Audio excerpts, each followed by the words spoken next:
Welcome into another episode of Ready Golf brought to you by Better and Green. And big news, we have our first outright winner, Ethan winning last week with Matt Fitzpatrick. It's been a while, so thank God we got our first outright winner. Plus 1,700, I believe, were the odds. Fantastic win, was in a playoff with Scotty there at the end. Got really entertaining on the back nine. Fantastic win, Ethan. How are you feeling with that first win of the season? And how are you feeling heading into the Zurich Classic of New Orleans? I hope someone bet it because I sure did not. So that is how I'm feeling. I still found a way to lose money in that tournament. Yeah, my actual plays, I played Nap top 20, which, it was going to bite me eventually, but he sucked. And then had 2 units on Henley over Cam Young. Got the push on that. They both finished -8. So, yeah, I was happy for the show that Fitzy won it, but was really kicking myself and almost got in live after that playoff tee shot where he came up way short of Scotty. And obviously that would have been, I probably could have gotten 150, 200 on that. Didn't do it. So yeah, I was happy to see him win. Well, I kind of want Scotty to win before the show. Was happy. Zurich's tough to bet. It's a fun one that, I like to watch. I like to follow this tournament, but as far as betting goes, I'm probably not going to have any action. So yeah, we're changing it up a little bit, just going over a few outrights this week that we think could hit, try to go 2 weeks in a row, but tough tournament to break down, I think, but I am looking forward to it. It's always kind of a fun one. Yeah, before we get started, just a couple key things to know for the Zurich. It's kind of a break in the PGA. We've had a gauntlet of a schedule with the Masters a couple weeks back. We have another major coming up soon in May. So it's a little bit of a break, and this is a team event. So it's not your traditional one guy versus the field. It's a team event. You have another teammate, so 2 players per team. You have 2 rounds of 4-ball or better ball, which means each player hits their own ball. At the end of the hole, you take whatever player got the best score. So if one player gets a birdie, one player gets a par, your score for that hole is a birdie. So that's 2 rounds. I'll be on Thursday and Saturday. And then the more fun round is the alternate shot, which we played on Friday and Sunday. And that's pretty much exactly what it says. One guy tees off, the next guy hits the approach, next guy putts, so on and so forth. So it's a fun event. Like I said, it's a little bit of a break in the system, a little bit of a break for PGA as well. Not a whole lot of big names in here. We do have Fitzpatrick back with his brother, which is kind of weird, and a couple other guys. Lowry Koepka is a really big duo. But yeah, not a whole lot of big names. It's kind of more of a fun event. But another thing to note is it might not really matter for this tournament, but the winner of this tournament gets a 2-year PGA exemption. So these guys that haven't got any career wins, they're fighting to keep their tour card. These tournaments are really big for them, and it's a fun tournament for these lesser names. And I'm not super excited for it, but I'm excited to place a couple bets and maybe watch it on the weekend. But Ethan, I'll send it to you first. Who do you got for your outright winner for the Zurich? Yeah, I'm going a little bit chalky here for my first outright, but really for all 3 of my outrights. But I'm looking at the third in the odds, Yellow Mirage and Gerard here, 17-1. Cash was 17-1 on Fitzy last week. Let's see if maybe it's just the magic number here. But Yellow Mirage is a guy that I've followed the last couple of weeks, a Canadian. And, I've talked about Corey Connors on here a couple times, one of my favorite golfers. And I do look at the top Canadian market quite a bit. And the reason I haven't bet Connors a little bit lately is because Yellow Mirage has been playing some decent golf. Gerard last year tied for 12th in this event, although he was with a different partner. But he has, a good recent finish here. Like I said, kind of been watching Yellow Mirage for the last couple of weeks and impressed by him. Obviously, the odds will tell you that these two could be in contention there on Sunday. So, yeah, 17-1. I'll take my stab with, kind of fading the first 2, Fitzpatrick and Koepka Lowry. We'll go with the 2 guys that are a little bit more unknown, Yellow Mirage and Gerard. Yeah, I don't hate it at all. And I can't take the Fitzy bet because, first of all, I don't really like Fitzy, and his brother just won, I believe, on some world tour. I think he won over there in India like last week or 2 weeks ago, but he's not a PGA golfer. He's in some lesser league, but can't take the winner last week. But I am going to get a little chalky, and I have to take it. I have to take Lowry Koepka. I know everyone's going to take it, especially with those odds plus 1550. I mean, come on. Lowry won this with McIlroy back in 2024. Koepka is back on the PGA Tour this year. and it's actually been pretty solid. He has came back for a couple majors back when he was on Live and just missed cuts and nowhere near the leaderboard. We're seeing him kind of creep back up, and I know he's desperate for a win. I know the Zurich is in a win that he is going to have in his trophy case probably, but I think Kepka is really looking to get back kind of on track in the PGA. Lowry, as we all know, is probably a top 20 golfer in the world. Like I said, he's won this before. I like these two quite a bit. It's super, super chalky. I don't really know who's taking the Fitzy brothers.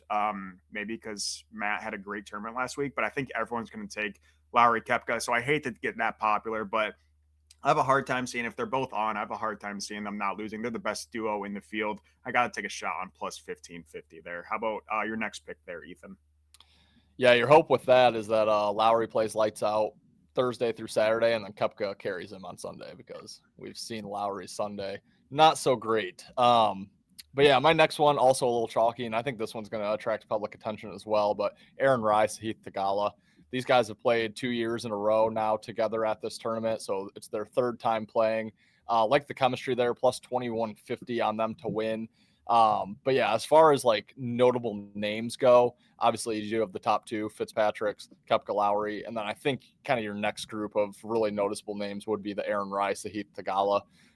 So it does give me some worry. I think it's going to be a very publicly bet pairing there, but I'm just going to back the chemistry here. These guys have not won it together, but playing for a third year in a row, you would think this would be their best opportunity here. So 2150, Rai, Theegala, my second outright bet.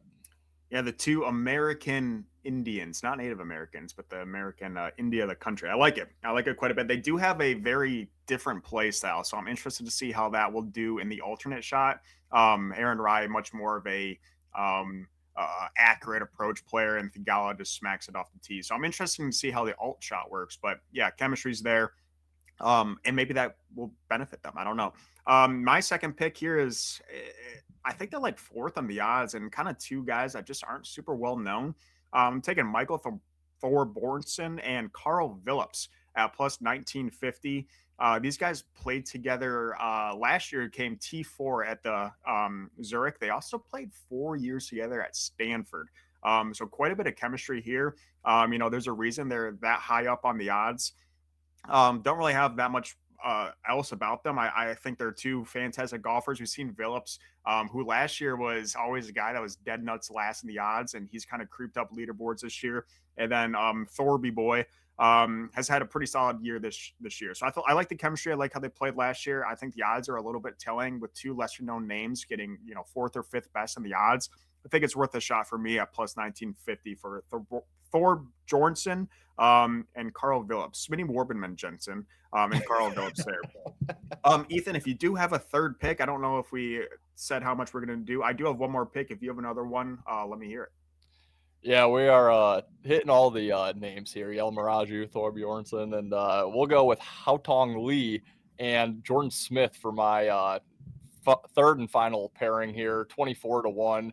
Haotong Lee, a guy similar to Yelmaraju that I've just been watching over the last few weeks. I listened to another podcast that breaks down golf, and one of the guys on there kind of brought him to my attention, but young guy playing very well. And last time people saw him was his 10 on that par 5 at the Masters, where he was standing off in the weeds.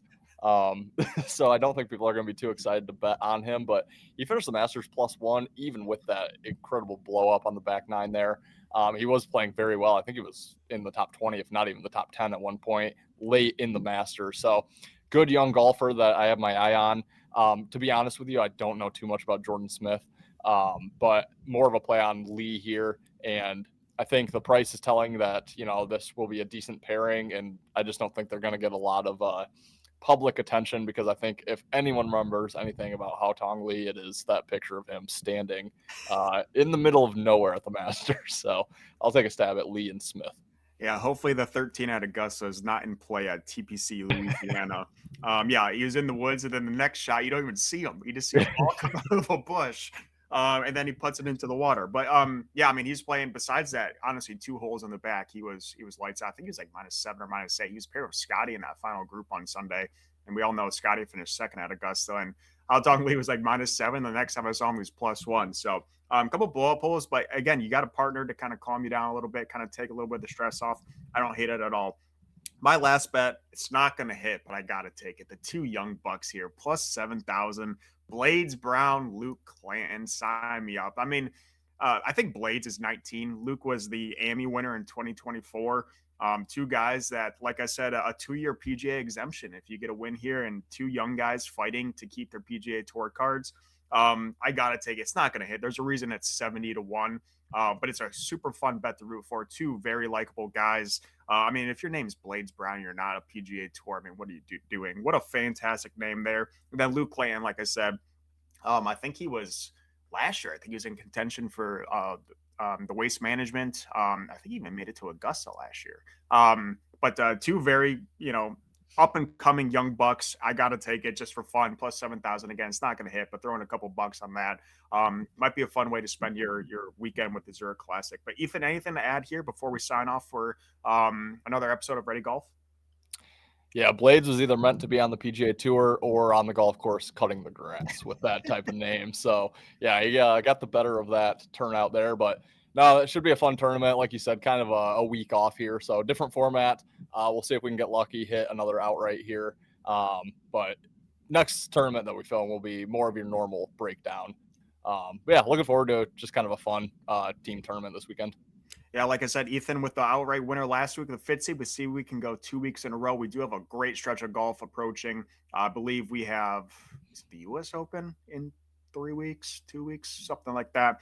So another major coming up, and then obviously there's a major every month. So exciting time in golf. And like I said, other sports are kind of dwindling. So if you are interested in more golf bets, make sure you guys do follow along on our YouTube page, Better Green.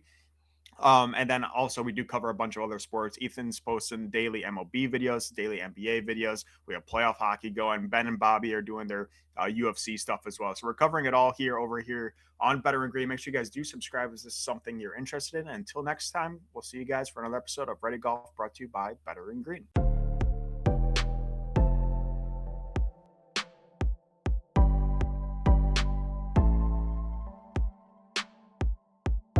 Welcome to Better and Green, eh? To Better and Green, eh?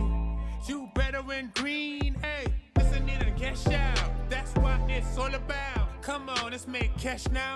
We always on spot and we cover all spot from the bottom to the top, hey. Shout out to Ethan, shout out to Wyatt, shout out to Ben. Welcome to our podcast, Better and Green.